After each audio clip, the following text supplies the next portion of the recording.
Ayan mga ka-PJ, ay dito na po. At kitang-kita na po natin yung yung karagatan. So sulit naman kahit medyo pinahirapan po ang biyahe, so sulit naman po mga ka-PJ sa nakita natin ang itsura ng view. Napakaganda pala ito, ang lugar na ito. Ayan, sige.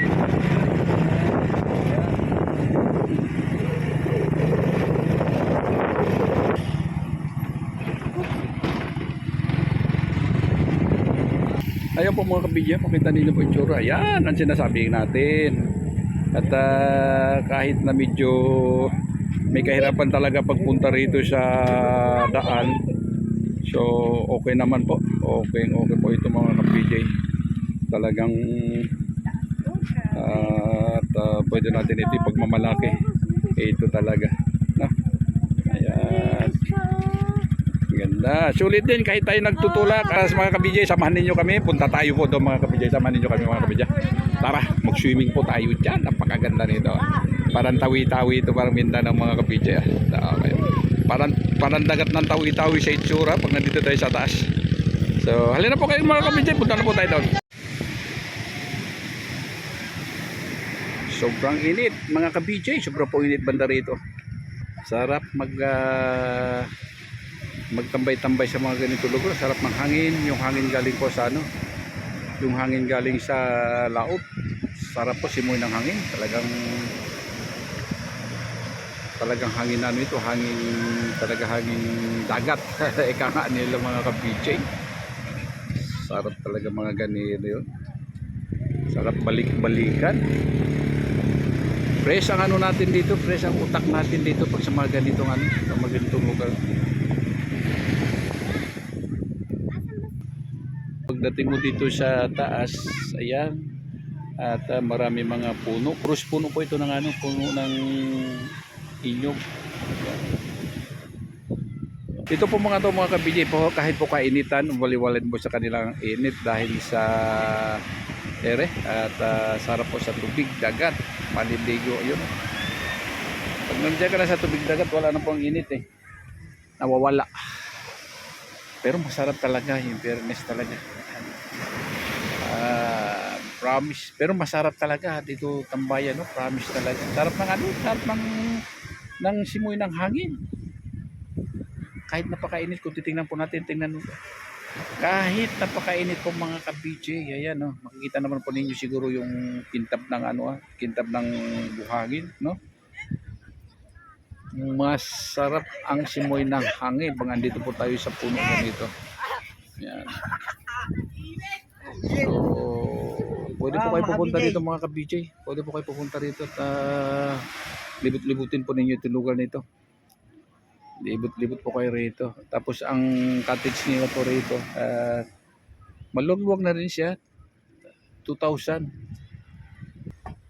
At sabik na sabik maligo sa dagat, sabik na sabik mala sa mga lugar. Pero pag nasa tawi-tawi ko, ewan ko lang ba kung bakit. At hindi ka sabik. Diyan na nga, lulundag ka lang. Sabay, lulundag ka lang. Dagat na. Bagay, enjoyment naman kasi talaga. Iba naman talaga kung sa bahay ka lang palagi. Lalo na pag nandun ka lang sa Metro Manila, nakaka-boring. Maganda nga lang, masarap lang pakinggan sa Metro Manila ka, nasa Manila ka. Pero kung sa mga enjoyment naman tulad dito, malayo, hanapin mo rin po talaga. Gusto mo rin talaga makakalabas ka doon sa Maynila. Makakaalis ka doon para mapunta ka lang sa mga ganitong lugar. Talaga? Ang layo talaga. Sa hangin na lang. Sa hangin na lang. Nagkatalo-talo na po mga ka-PJ. Simoy na lang ng hangin, nagkatalo-talo na po mga ka-PJ. Ayan o. Gandang magmasdan. Kaya pag andito ka, matagal ka tumatanda pag sa mga ganitong lugar. Kasi fresh ang utak mo fresh ang utak, fresh ang mga hangin dumadampi sa katawan mo. Ayan, tapos fresh pa rin yung mga bibili mo mga gulay-gulay rito, yung mga gulay, yung mga isda, fresh. Sa sarap. So pag nasa Metro Manila ka na, wala na. Wala nang fresh doon, pati yung utak natin hindi na fresh. Hindi na mag-fresh ang utak natin no, pag nandoon po tayo mga ka-BJ. Kaya masarap din naman po, no? Ikot-ikot lang, hindi naman po puros trabaho. Dapat pag may time, libot-libot naman po tayo mga ka-BJ. Ayan, basta may natirang konti, basta may sobra-sobra konti, pwede na yun. Ito, sarap na ligo na mga ito. Tutusin mo, napakainit ang araw, napakainit talaga. Pero hindi talaga matitinag, oh. Hindi talaga matitinag yung ano, yung mga tao kahit gaano po kainit. Andyan pa rin po sila nagtampisaw sa dagat. Siyempre kasi pag nandyan ka na sa dagat at pag nagtampisaw ka na dyan, yung init na nawawala sa mga ka-PJ. Damdam mo lang talaga ang init pag nandito ka tulad nito, nakababat po tayo sa taas mga ka-PJ. Sabagay, yun po ang pinunta dito para maligo. Nagbayad ka entrance, nagbayad ka ng cottage at nagtiis ka ng ilan oras ang biyahe mo, tiis ka sa pagod, akyat baba sa bundok. So ito po talaga matagal na ito pinaghandaan at ang balak talaga pupunta dito naliligo. So nandito na, kahit mainit, sige lang. Total nandito na yung mga ka-BJ. Matagal na po ito, napagandaan po ito mga ka-BJ. Mga iba dyan naglilib na sa trabaho pa yan. So mga ka-BJ, masarap puntahan dito. Punta kayo rito, libot kayo rito po mga ka-BJ. Ilibot kayo rito. Maganda ito liguan, sarap.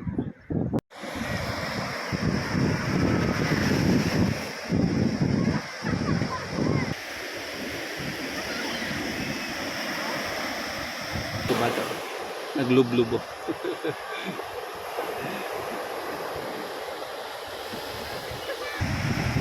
Dito meron na ano, na lunod.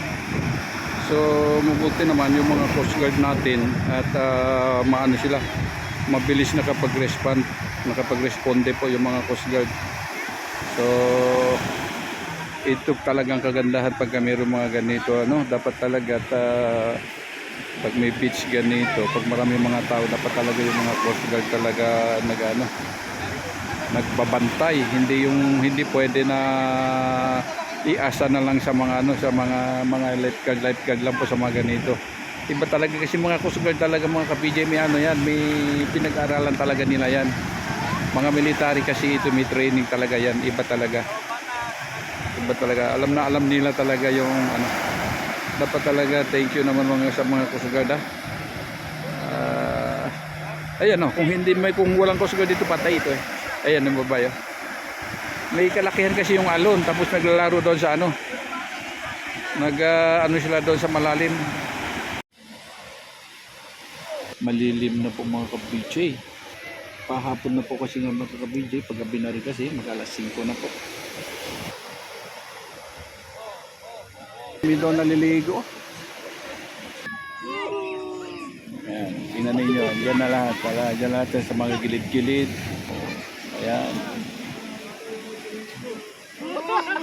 Sarap na nito dalawa nito. Kanina pa ito. Hanggang anong oras kaya ang pwede maligo rito? Mga 6, 5:30, mga ganun. Kasi mag-alas 5 na po mga ka-PJ. Yan yung mga to, mga para relax lang. Ayan yung swimming pool. Relax lang po yung mga tao mga ka-PJ. At yung pinag-ipunan po ng mga how many months. So dito na po yan inuubos. Dito na po yung mga ka-BJ. And then bukas magsiuwian na. So sa Monday may trabaho. And then yung mga estudyante wala pang pasok, sige pa. Bakasyon pa sa probinsya, yung mga may probinsya malapit dito, so dito sila magbabakasyon po mga ka-PJ. Ganun lang yan. Kaya, tulad natin, babalik tayo sa Maynila sa Sunday. So yan, ang ganda, no, makusok, no. Pasok na po mga ka-BJ, oh. Galing sa ano yan? Galing sa Kabukiran mga ka-BJ.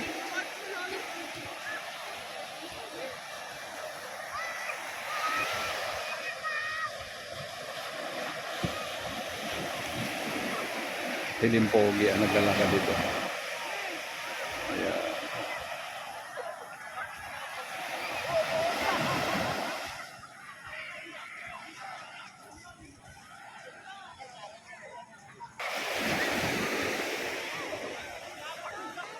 Si Doggy Doggy. Maliligo si Doggy Doggy. Maliligo sa dagat si Doggy Doggy.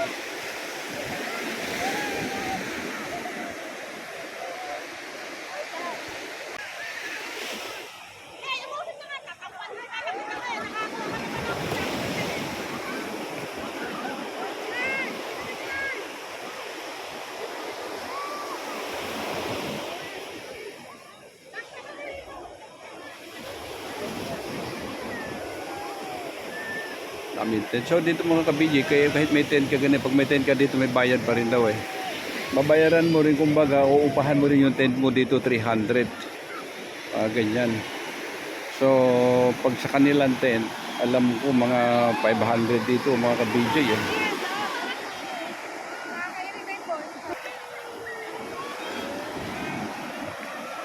Bawal kayo maligo dito.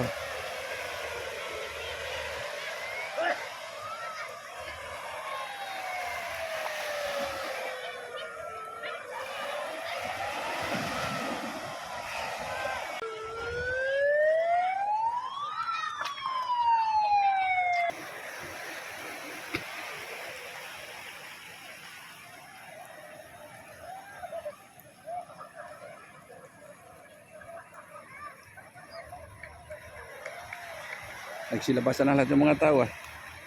Nagsilabasan na lahat ng mga tao sa mga lungga nila mga ka-BJ. Diyan na sila lahat. Halusan dyan na ho. Naligo na lahat mga ka-BJ. Yung mga iba dyan na nagsipag-upuan mga ka-BJ. Kasi maganda na po ang ano eh. Maganda na po ang panahon. Hindi na po siya gaano mainit. Wala na po init. Hindi na gaano. Talagang wala nang init mga ka-BJ. Wala na. Ayun na po yung araw na ano na, lubog na. Tumubog na po yung araw, patakpan na po sa bundok. So kaya maganda na po mga ka-BJ.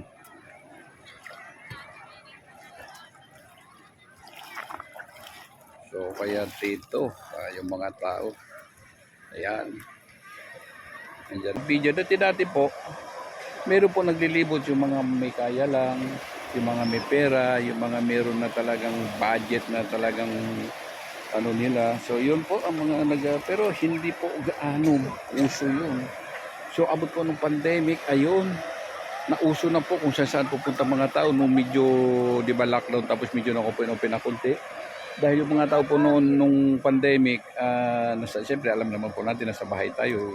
Tapos po kaya rin biglang na unti-unti nag-open. So kaya nauso po ang tao naglabas, nauso po ang tao lumalabas, nauso po yung tao na kung saan pupunta. So kaya nauso na po ganito. Yan. Kahit po yung mga tao na ordinaryong tao lang po tulad ko, yung kahit po yung mga tao na mahihirap po tulad ko. Ano na yan? Pag-iipunan na po yung mga ka-BJ. Pag-iipunan na po yung ganitong buwan, ganitong ano, punta tayo ganun, punta tayo ganyan, yun. So kaya nauso na po yung mga ka-BJ. So kaya ganito na po ang ano natin mga Pilipino. Ganito na lang po mga ka-BJ. So pag may trabaho, pinag-iipunan yan, pinaglalaanan yan, sa manong punta tayo doon. Good morning.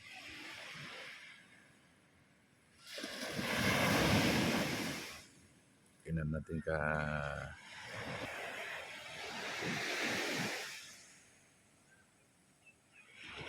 dami pa natutulog pa. So natutulog. So natutulog pa po ang karamihan mga ka-BJ. Anong oras na ba? Alas 5 Gs. Ayan.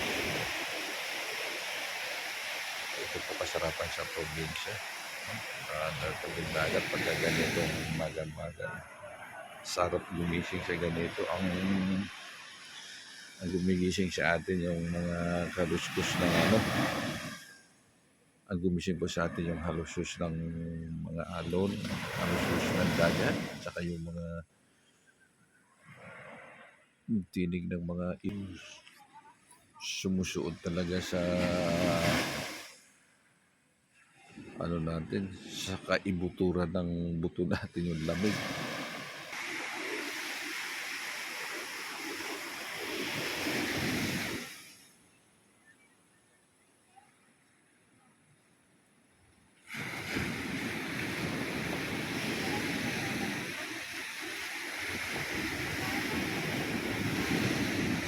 Yung mga tao dito na po na ligo sa sorry.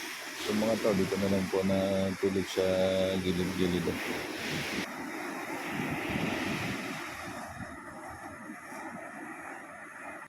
Sarap ng tulog.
So, ang tatambayan na natin po mga kabidyo paglabas ni Haring Araw.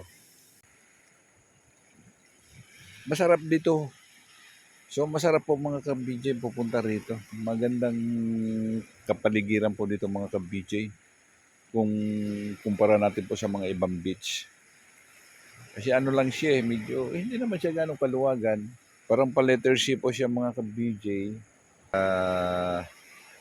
Dyan po. Hindi po tulad ng mga iba, yung diretsong ano siya, diretsong lusong pa ilalim. So dito hindi. Hanggang to, pupunta ka sa pagkalayo-layo, pupuntahan mo. Kayang-kaya pa, hindi ka pa malulubog. At talagang mababaw lang siya. So kaya maganda rito paliguan. Magandang kahit nino man.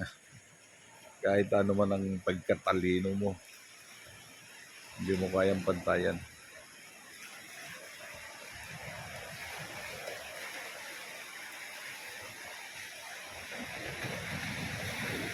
Yan, sumikat na.